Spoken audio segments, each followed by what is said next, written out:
Setiap orang yang belum berbahasa roh yang ingin memperolehnya hari ini, Anda bisa ikuti saya berdoa, simpel saja. Setelah saya berkata amin, saya akan menyembah di dalam Roh Kudus. Anda tinggal ngikut, tidak bisa meniru, tapi Anda akan tertular. Lidah api itu sangat menular. Makanya itu nggak hanya 120, bukan hanya 60, atau bukan hanya satu menyambar yang lainnya. Dia akan merembet seperti kebakaran hutan, karena api itu sifatnya akan berimbas ke orang lain. Saya yakin Roh Kudus ada di sini saat ini. Kalau Anda berkata, saya mau bahasa Pentakosta, bahasa sorga yang mempersatukan itu. Apalagi kalau suami istri sama-sama punya itu, betapa indahnya mesbah keluarganya. Mereka bukan hanya merenungkan firman atau memuji-muji Tuhan, tapi mereka juga bisa berdoa syafaat untuk orang-orang mereka tidak kenal. Dan Anda bisa menjadi mesbah doa bahkan bagi misionaris-misionaris yang Anda tidak tahu. Mari saya ajak Anda berdoa ya, ikuti saya saja. Kalau Anda belum berbahasa lidah, belum terima bahasa roh, belum terima berkat Pentakosta tersebut, Anda bisa letakkan, angkat tangan kedua tangannya begini aja. Ikuti saya berdoa, katakan, Tuhan Yesus, saya haus. Tuhan Yesus, penuhi saya dengan Roh Kudus. Baptiskan saya dengan Roh Kudus, dengan tanda berbahasa roh. Saya percaya dan saya terima. Saya beriman untuk menerimanya sekarang. Terima kasih Tuhan, Engkau memberikan kepadaku baptisan Roh Kudus ini. Dalam nama Yesus. Sekali lagi dalam nama Yesus. Haleluya. Mari kita sembah.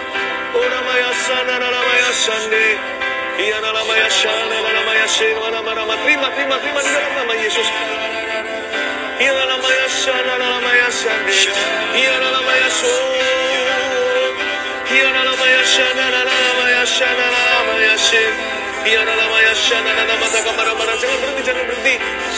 Jangan berhenti, pencurahan Roh Kudus terjadi. Don't stop. Pencurahan Roh Allah ada di sini. Orang makamaya syana nama-nama. Tidak ada jarak bagi Tuhan. Oh haleluya, haleluya. Jangan takut orang mikir apa. Jangan mau ditipu oleh pikiran kita.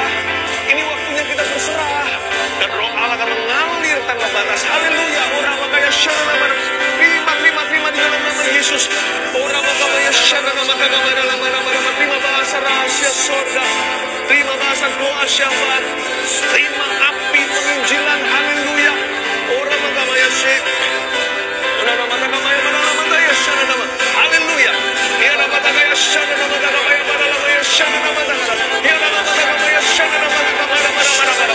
Dia nama syana nama takaya. Haleluya. Dia nama takaya syana nama takaya. Semuanya orang takaya syana nama takaya. Dia nama takaya syana nama takaya syek. Haleluya. Nah, saudara-saudara, Kisah pasal 2, mari kita lihat teks kita. Kisah 2, 1-13. Ini peristiwa waktu Roh Kudus turun di hari Pentakosta. Ya, Kisah 2, 1-13. Ketika tiba hari Pentakosta, semua orang percaya berkumpul di satu tempat. Tiba-tiba turunlah dari langit suatu bunyi seperti tiupan angin keras yang memenuhi seluruh rumah di mana mereka duduk. Dan tampaklah kepada mereka lidah-lidah seperti nyala api bertebaran dan hinggap pada mereka masing-masing. Maka penuhlah mereka dengan Roh Kudus, lalu mereka mulai berkata-kata dalam bahasa-bahasa lain seperti yang diberikan oleh Roh itu kepada mereka untuk mengatakannya. Waktu itu di Yerusalem diam orang-orang Yahudi yang saleh dari segala bangsa di bawah kolong langit. Ketika turun bunyi itu, berkerumunlah orang banyak. Mereka bingung karena mereka masing-masing mendengar rasul-rasul itu berkata-kata dalam bahasa mereka sendiri. Mereka semua tercengang-cengang dan heran, lalu berkata, bukankah mereka semua yang berkata-kata itu orang Galilea? Bagaimana mungkin kita masing-masing mendengar mereka berkata-kata dalam bahasa kita sendiri, yaitu bahasa yang kita pakai di negeri asal kita? Kita orang Partia, Media, Elam, penduduk Mesopotamia, Yudea, Kapadokia, Pontus dan Asia, Frigia dan Pamfilia, Mesir dan daerah-daerah Libya yang berdekatan dengan Kirene, pendatang-pendatang dari Roma, baik orang Yahudi maupun penganut agama Yahudi, orang Kreta dan orang Arab. Kita mendengar mereka berkata-kata dalam bahasa kita sendiri tentang perbuatan besar yang dilakukan Allah. Mereka semuanya tercengang-cengang dan sangat termangu-mangu sambil berkata seorang kepada yang lain, apakah artinya ini? Tetapi orang lain menyindir, mereka sedang mabuk oleh anggur manis. Nah, saudara-saudara, ada banyak hal yang kita bisa pelajari dalam teks ini, tapi saya tidak akan bicara semua. Saya hanya akan mau menyoroti sesuai tema kita, yaitu soal bahasa roh. Nah, banyak orang ya, atau ada juga pendeta yang berdasarkan teks ini mengatakan begitu Roh Kudus turun mendiami para murid, lalu mereka berbahasa roh, dan karena itu tanda orang dipenuhi roh adalah bahasa roh. Tapi saya kira tidak fair, karena kalau lihat tandanya Roh Kudus turun di sini kan bukan hanya bahasa roh, tapi apa? Ya, ada lidah-lidah seperti nyala api bertebaran dan hinggap pada mereka masing-masing. Lalu juga dikatakan bahwa ada angin kencang ya, turun. Berkerumunlah orang banyak ya, masing-masing mendengar murid-murid berkata dalam bahasa mereka. Ada angin, ada api, lalu ada bahasa. Kenapa kalau memang mau bilang itu tanda dipenuhi Roh Kudus hanya bahasa saja? Kenapa apinya tidak? Kenapa anginnya tidak? Karena api dan angin sukar dipalsukan. Tapi kalau bahasa roh mudah kan? Nah, harusnya kalau fair semua tanda ini dipakai, tapi ternyata tidak. Nah, tapi yang pasti adalah ada mujizat bahasa. Perhatikan ayat 4. Maka penuhlah mereka dengan Roh Kudus, lalu mereka mulai berkata-kata dalam bahasa lain seperti yang diberikan roh itu kepada mereka.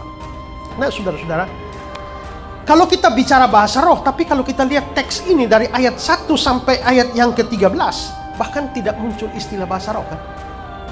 Tidak muncul istilah bahasa roh.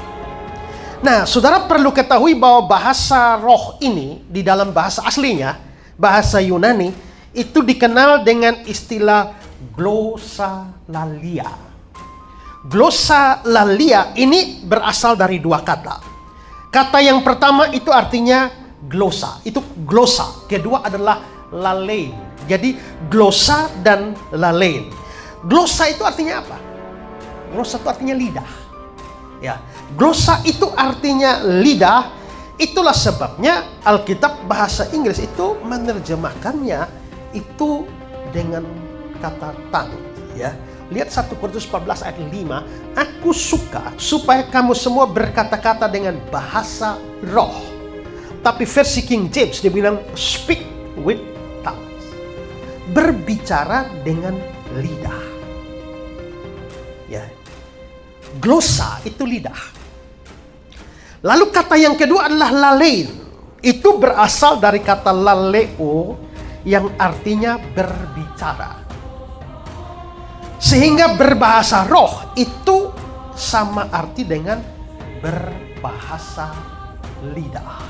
Speaking in tongues. Coba saudara lihat ya, kisah 10. Sebab mereka mendengar orang-orang itu berkata-kata, itu laleo, dalam bahasa roh, itu glosa. Jadi ada laleo dan glosa. Glosa itu apa tadi? Lidah. Laleo berbicara. Berarti mereka berbicara dengan lidah atau berbahasa lidah.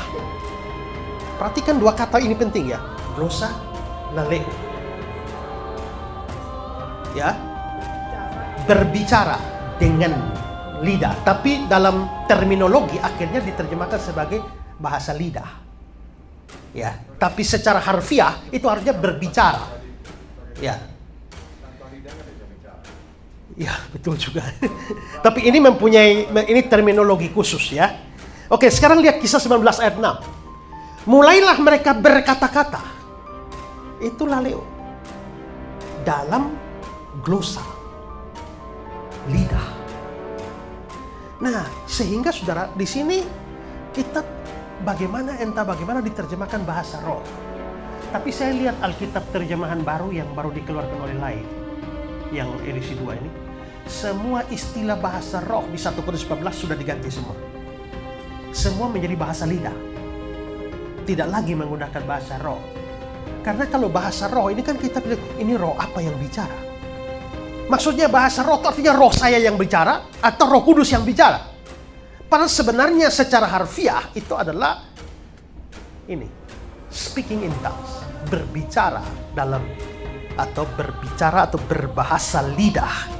Nah, dari dua istilah ini, glosa dan laleo, maka sebenarnya istilah ini muncul dalam Kisah pasal 2 ayat 4. Coba lihat Kisah 2 ayat 4.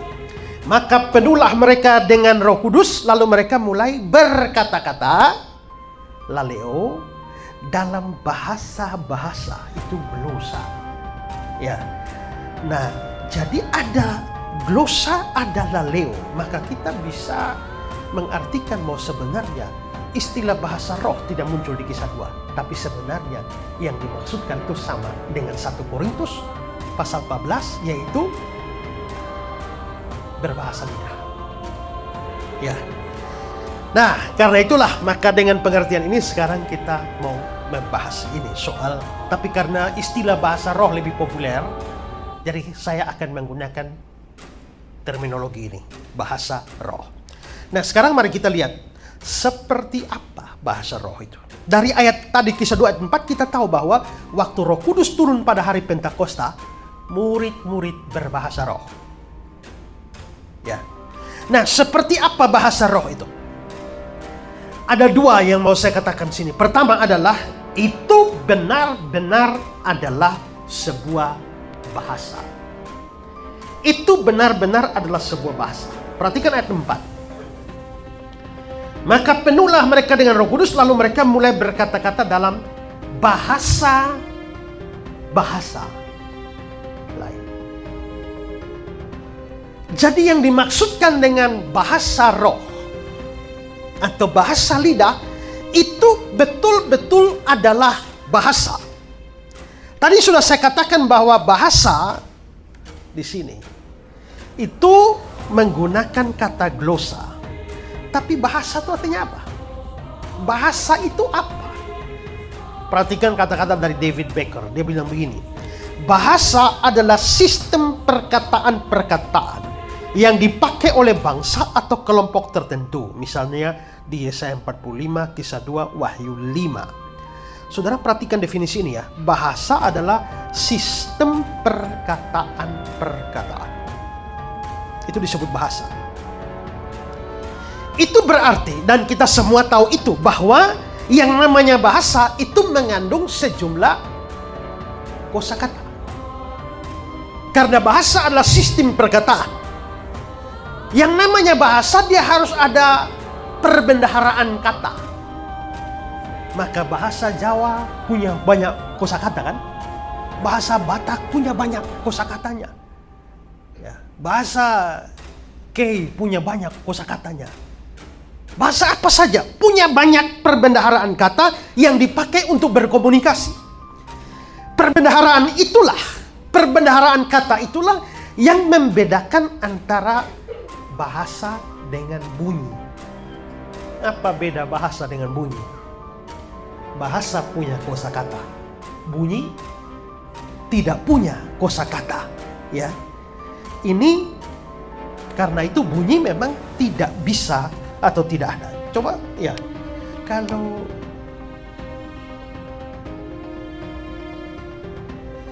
saya berkata Yesus manole, apa itu artinya? Yesus manole neu ita basang, artinya Yesus itu baik bagi kita semua. Bisa. Tapi kalau coba ini artinya apa? Apa artinya Pak Frans? Itu bunyi. Tidak ada perbendaharaan kata apapun di dalam. Tapi pada waktu saya berbicara dalam sebuah bahasa, langsung terlihat ada sekian banyak kosakata yang muncul dari perbendaharaan kata itu. Ya. Nah, kalau apa yang sedang kita bicarakan disebut bahasa roh atau bahasa lidah, maka itu adalah bahasa. Maka yang namanya bahasa harus ada kosakatanya. Kalau orang mengatakan bahwa dia berbahasa roh atau berbahasa lidah, tapi nggak ada kosakatanya di sana, Dia cuma bahasa apa itu? Ya.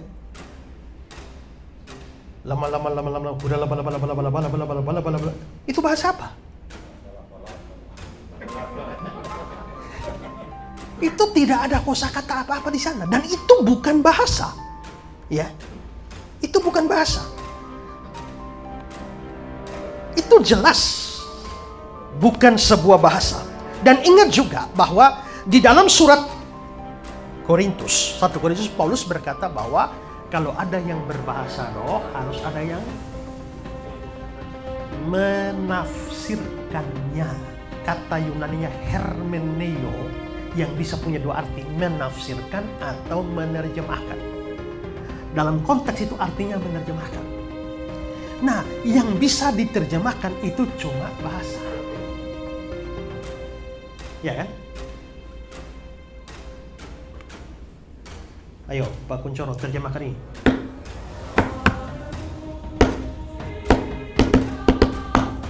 Apa artinya? Nggak ada terjemahan. Bunyi tidak bisa diterjemahkan. Kecuali Morse. Ya, kecuali Morse. Tapi ini di luar konteks itu. Tapi kalau waktu orang bicara, ya, mai fali, mama ale ita fali, mari pulanglah, mama panggil kita pulang. Nah, itu bahasa orang rote. Itu bisa diterjemahkan. Tapi kalau bunyi-bunyi ini tidak bisa diterjemahkan. Jadi pada waktu Paulus bicara, kalau yang berbahasa roh harus ada yang menerjemahkannya, maka itu harus betul-betul sebuah bahasa, baru bisa diterjemahkan. Ya, saudara perhatikan kata-kata dari John F. MacArthur. Yang bisa diterjemahkan adalah bahasa yang baik, di mana kita mengambil satu bahasa yang satu dan diterjemahkan ke bahasa yang lain, sehingga bisa dimengerti. Ricuhan atau bahasa ekstatik tidak bisa diterjemahkan dengan baik. Karena itu saudara, perhatikan semua orang yang mengaku berbahasa roh hari-hari ini. Apakah kata-kata yang mereka keluarkan itu cukup atau tidak dianggap sebagai sebuah bahasa? Saya bisa tidak mengerti orang ngomong itu artinya apa, tapi saya langsung tahu bahwa itu sebuah bahasa kan.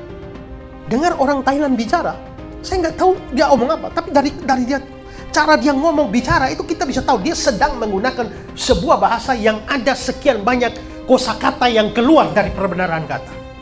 Kita tahu. Ya. Jika kata-kata yang dikeluarkan hanya 2 bunyi atau 3 bunyi saja yang terus diulang-ulang, maka sebenarnya itu bukan sebuah bahasa. Padahal di dalam konteks kisah para rasul itu, yang dikeluarkan oleh para murid itu adalah bahasa pada saat hari Pentakosta. Ya, dari sini saja saudara-saudara harus menilai ya. Semua orang yang mengaku berbahasa roh ini mereka tidak berbahasa roh sebenarnya, berbunyi roh. Ya, atau hanya mengeluarkan bunyi atau ricuhan, tapi bukan bahasa. Yang kedua, itu adalah sebuah bahasa di dunia ini. Ya. Bahasa yang dimunculkan di dalam Kisah pasal 2 itu bahasa di dunia ini, bukan bahasa dari planet lain. Coba lihat ayat 6 sampai ayat 11. Ketika turun bunyi itu berkerumunlah orang banyak.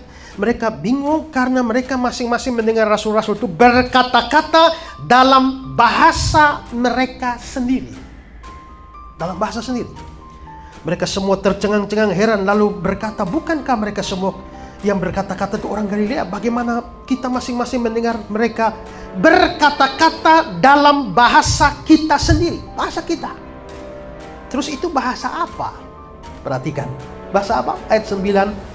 Orang Partia, Media, Elam, penduduk Mesopotamia, Yudea, Kapadokia, Pontus, Asia, Frigia, Pamfilia, Mesir, Libya, Kirene, Roma. Terus ayat 11. Ada orang Arab di sana, orang Kreta. Kita mendengar mereka berkata-kata dalam bahasa kita sendiri. Maka saudara, Partia, Media, Elam, Mesopotamia, Kapadokia, Arab, dan lain, itu kan bahasa di dunia ini. Itu bukan bahasa dari planet lain. Itu bukan bahasa dari surga. Jadi pada waktu Roh Kudus turun pada hari Pentakosta yang pertama itu, ada mujizat bahasa. Tapi bahasanya bukan bahasa aneh. Itu bahasa di dunia ini.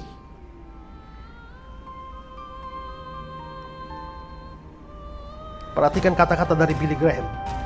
Bahasa-bahasa lidah ini adalah bahasa yang dimengerti oleh orang-orang dari seluruh kekaisaran Romawi yang datang ke Yerusalem untuk Pentakosta.